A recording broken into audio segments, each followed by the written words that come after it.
So what I'm going to show you how to do now is create a soap bar shape, and most soap bars you'll buy, CVS, Lowe's, Walmart, wherever, will have a rounded edge on it. So we're not just going to want to drag up a giant rectangle like so and argue that that's good enough as a soap bar. Instead, what we're going to do is we're going to create some rounded edges on this, turn our soap bar into 8 separate components and join them together to create a wonderful form that you can treasure forever. So step 1, we're going to want to draw a square this time. So I'm going to delete this guy away. Excuse me for zooming around so much. I'm going to lay down my square pattern on the floor. Should say square when I get it right. And that looks about right. Then I'm going to extrude this up whatever distance. Doesn't really matter what, but be reasonable with your choice. I'm then going to measure down a certain distance. Let's say that 150 is good enough downwards, and then 150 across as well. Once those 2 points are in place, I can create a 2-point arc in between them, like so. Then what I'm going to want to do is I'm going to want to subtract with follow me around 2 of those sides. So I'm going to select this path here, hold down shift so the plus sign appears next to my cursor, and select the second line as well. I'm then going to go to tools, follow me, and select this area here, and there is the first corner of my soapbox. What we're going to do now is turn this corner into a component, and the way we are going to do that is we're going to highlight the whole object, right click on it, and then select make component. Let's call this one soap corner.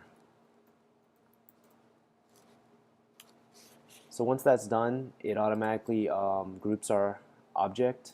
So as we move it around now, it goes all together. We're not dragging out an individual face when we select it. One click on the object selects everything, like so. So in order to find where the rest of our components are, you're going to want to go to the Window tab, select Components, and then from this side window here you can just begin dragging out other shapes. So out of these 4 corners we're going to create the top of our soapbox.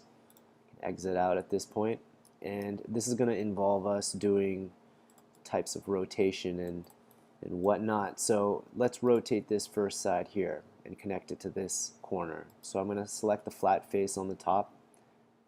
I'm going to make sure I've selected the rotating tool, which looks like 2 arrows chasing each other. Click once out here and then rotate in 180 degrees. What I'm then going to do is I'm going to go from this corner here and connect it to the end point of the other component.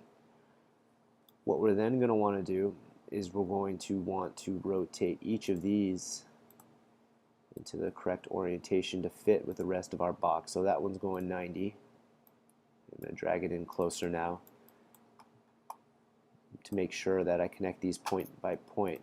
I'm going to go in extra close. I'm actually going to do it from the top point because it's probably easier like that. Alright, so the final corner is sitting up there.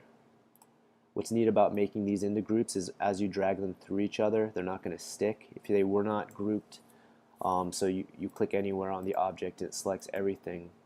That wouldn't be the case. If you drag it through another object, it would just stick to it. So I'm just going to rotate this a subtle 90, and then I'm going to go from this corner here to that end point. So once these are all in place, they're not actually joined yet because they're in groups. So what I'm going to need to do is highlight the whole thing, right click on it, say explode, and then I'm going to want to right click on it again and say intersect faces with model. To make sure that everything's okay, I'm going to go to tools, solid inspector, and I'm going to fix those internal faces inside of it. So right here we have the top of our soapbox.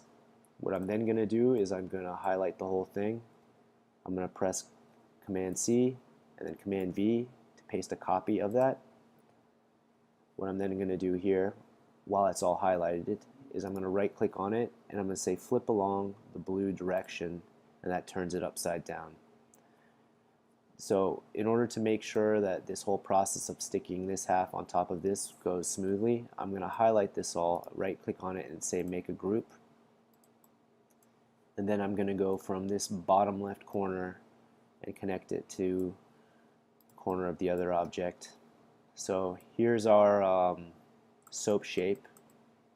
Sure, not every soap bar is going to be a perfect square, but I think you kind of get the idea. So from here, we're going to highlight everything again. We're going to right click, say explode, and then we're going to highlight everything again, and we're going to right click and intersect faces with model. And to make sure everything's all good, we're going to go to Tools, Solid Inspector. It's going to tell us that we need to fix some internal faces. Say fix. And it's all ready to be 3D printed now.